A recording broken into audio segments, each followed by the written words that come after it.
Bonjour à toutes et à tous, bienvenue dans le podcast La Sueur. On va parler de Faresiam qui malheureusement a été libéré de son contrat UFC après un bilan de 4-4. On ne comprend pas très bien le timing de leur... 2-2, non 2-2, pardon. Oui, 2-2 et 4 combats en tout à l'UFC pour Faresiam. On comprend pas très bien la volonté de l'UFC sur le coup, parce que vous le savez, le 3 septembre prochain, l'UFC arrive à Paris. Nul doute que Faresiam se trouvera une autre organisation parce qu'il reste jeune et ambitieux. On va voir tout ça, Big Rusty, générique. Soit.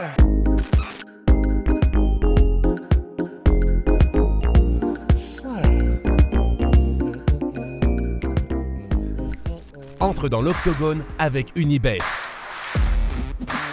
Qui sera le vainqueur du combat? En combien de rounds? Fais tes paris sur l'app numéro 1 et profite de 150 € offerts sur ton premier pari. Faresiam, après une défaite express malheureusement face à Terence McKinney, autre espoir de l'organisation chez les lightweight.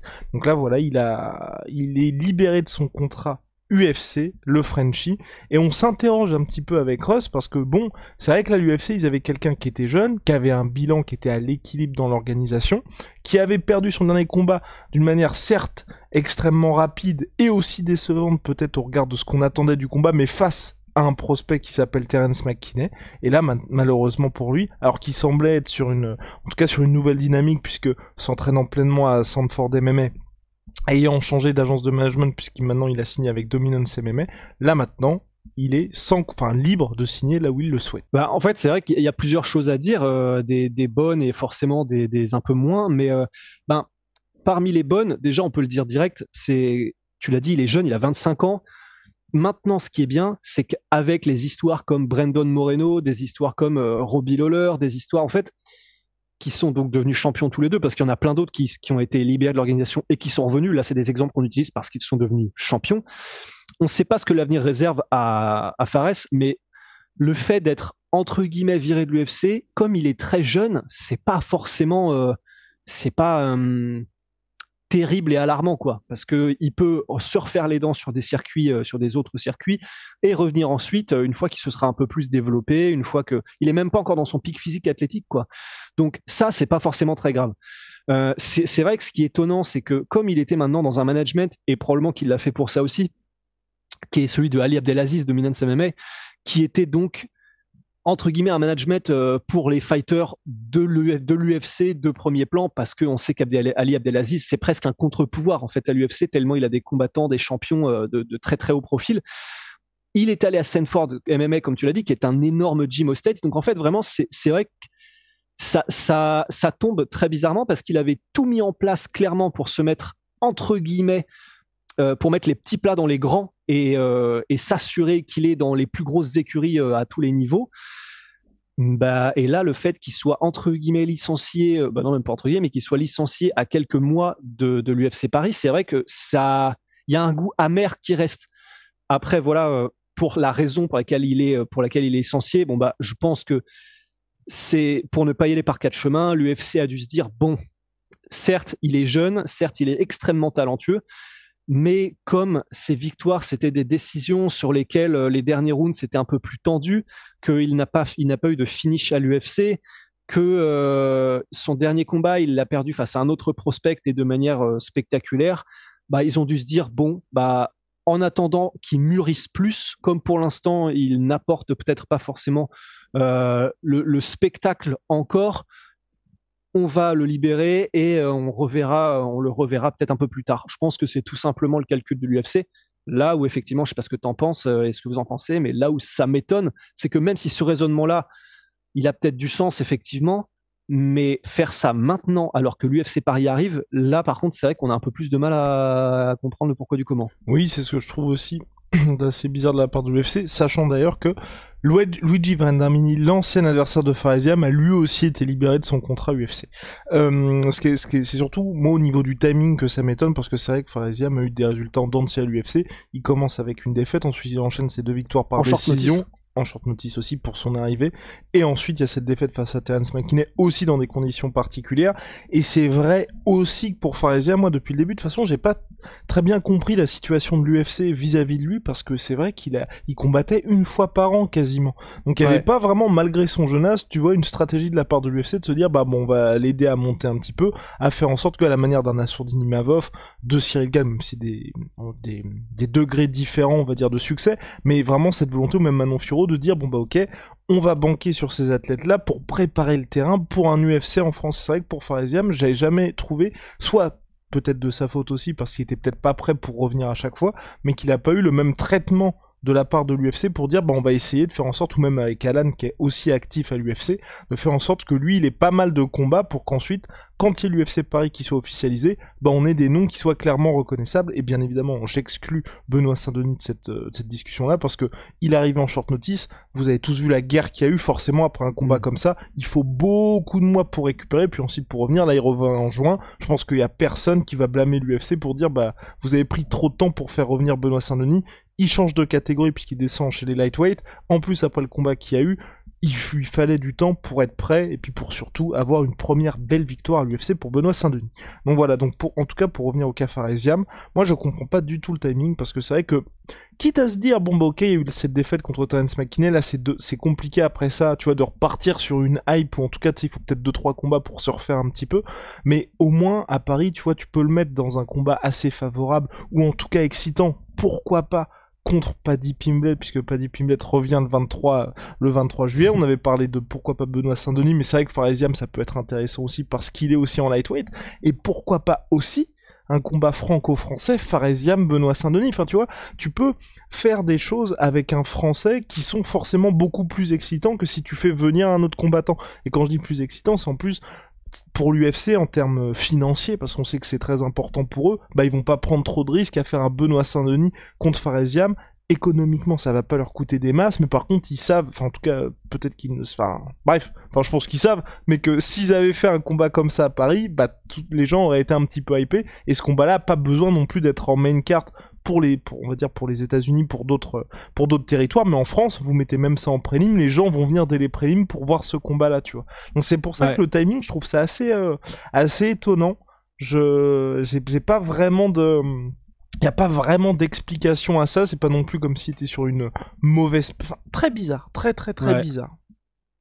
Ouais, c'est ça, mais tu l'as dit, c'est pas comme s'il était sur plusieurs défaites d'affilée.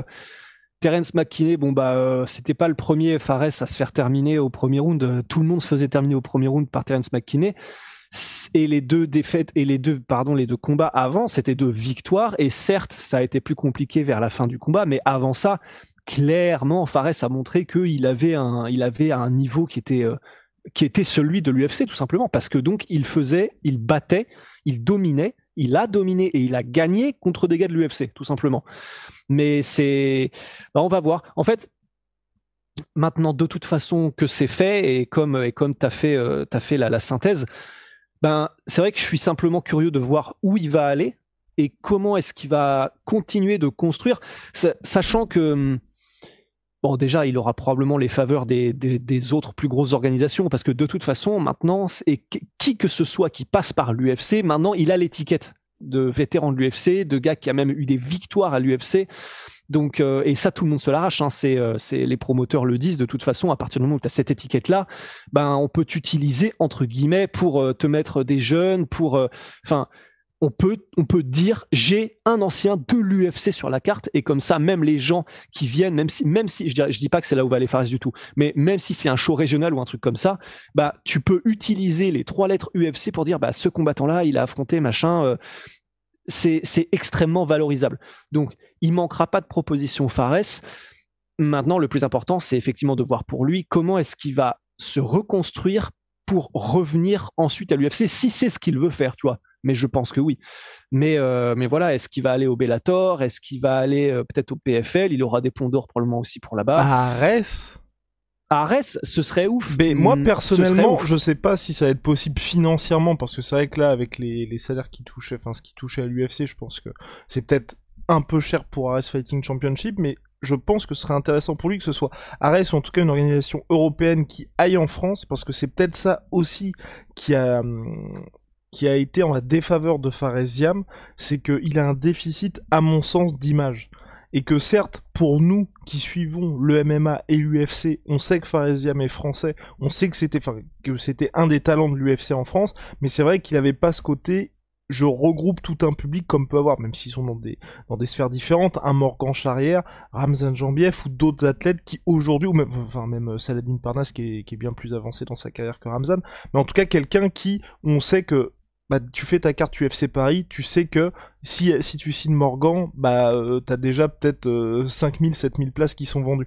Faresiam, malheureusement, même s'il y avait 4 combats à l'UFC, il avait toujours pas ce côté rassembleur que peuvent avoir ces autres athlètes-là. Et je pense que en combattant en France, que ce soit à Arès ou en tout cas en Europe et qu'il ait la possibilité, tu vois, d'avoir des shows autour de lui, ça peut être intéressant parce que malheureusement, je trouve que il a beaucoup de talent, mais il faut que les gens soient au courant, tu vois. Il y a aujourd'hui, tu vois, quand il y avait Fares qui combattait, toute la planète MMA, en France en tout cas, enfin toute la France, je veux dire, n'était pas au courant qui combattait. Et c'est vrai qu'à mon sens, ce serait vraiment bien qu'il puisse avoir ça dans une organisation qui va lui permettre de hyper un peu le truc et qui fait qu'ensuite l'UFC va se dire bon bah ok, c'est inévitable, si on veut signer un lightweight, il faut que ce soit un nouveau lightweight, il faut que ce soit Faresiam. Parce qu'on en parle toujours, c'est indispensable pour les athlètes, bah ok de performer dans la cage, mais aussi d'avoir soit toute une machine derrière eux, ou en tout cas de rassembler énormément de fans, et je pense que c'est ce qui me manquait, c'est ce qui a pêché un petit peu pour Faresiam aussi, même si ça progressait. Ouais, et puis je me dis... Parce que t'as vu, mine de rien, Benoît Saint-Denis, il y avait une petite hype quand il a débuté, même si c'était en short notice, même si c'était l'adversaire qu'il avait, on s'attendait pas à ce qu'il y ait ce combat-là, mais il était clairement outsider, mais pourtant, tu vois, il est arrivé, les gens, ils étaient, ok, il y a Benoît Saint-Denis qui combat, tu vois. Et même moi, j'étais surpris. Mais après, ça a du sens aussi dans le sens où ça dépend ce que tu apportes, mais pour Benoît Saint-Denis, c'est clair que le côté ancien des forces spéciales, il y a une mystique déjà immédiatement avec toi, force spéciale, plus combattant professionnel, plus à l'UFC, plus invaincu. Bon, c'est clair que limite, il aurait même pas eu besoin de parler, Benoît Saint-Denis, que ça se vendait tout seul, tu vois. C'est vrai que comme il a cette histoire-là qu'il peut apporter, il a ce set-là, ce pack qu'il peut apporter, Benoît Saint-Denis. Pour Fares, c'est vrai que comme c'est quelqu'un qui est plutôt discret et que c'est quelqu'un qui est plutôt calme et que du coup, il n'a pas ce côté trash talk, et tant mieux, tu vois, parce qu'il reste lui-même et c'est le plus important. Mais comme il n'a pas ce côté trash talk, comme il n'a pas ce truc-là qu'il peut apporter comme un Benoît Saint-Denis, ou comme un Saladin Parnasse qui du coup lui il a toute cette étiquette jeune prodige, etc.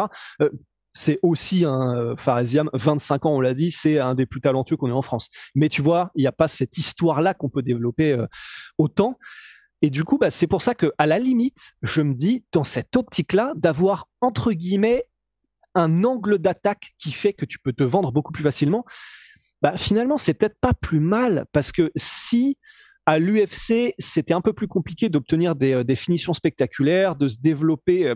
Peut-être que il a gagné des combats, donc il était au niveau, mais peut-être que du coup, c'était peut-être un peu chaud d'obtenir des finishes spectaculaires, des trucs comme ça qui font qu'il aurait pu passer un cran en termes de médiatisation. Là, il va pouvoir tranquillement atteindre son pic athlétique. Je crois que c'est 27 ou 28 ans, donc il a encore quelques années devant lui. Il va pouvoir tranquillement se développer, il va pouvoir tranquillement, si tout se passe bien, et c'est ce qu'on souhaite, accumuler quelques victoires, et donc là, sur des circuits qui ne seront pas l'UFC, peut-être commencer à claquer, v'là les KO, v'là les soumissions, des trucs comme ça, et là, du coup, se construire un peu une inertie où il va ensuite revenir à l'UFC ou là où il voudra aller, avec ce côté, ok, il est venu à l'UFC peut-être un petit peu, peut-être un poil trop tôt dans sa carrière, parce que du coup, il n'arrivait pas à avoir les résultats qu'il escomptait. Il est reparti se développer encore sur d'autres circuits. Là, il a atteint son plein potentiel. Ça y est, il a pris son rythme de croisière. Il commence à éclater des mecs à droite à gauche.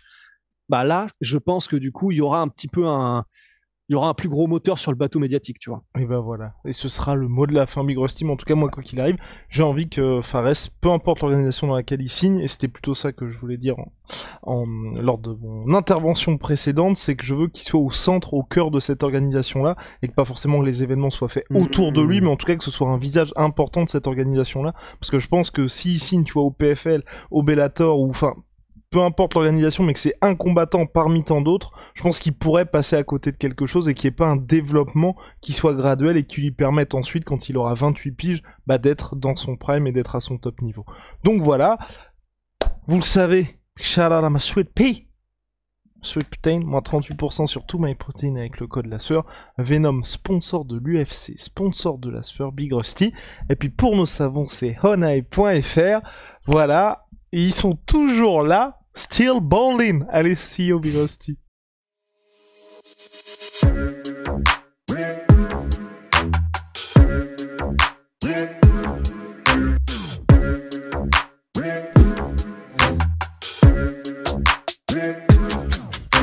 I'm fucking coming for you!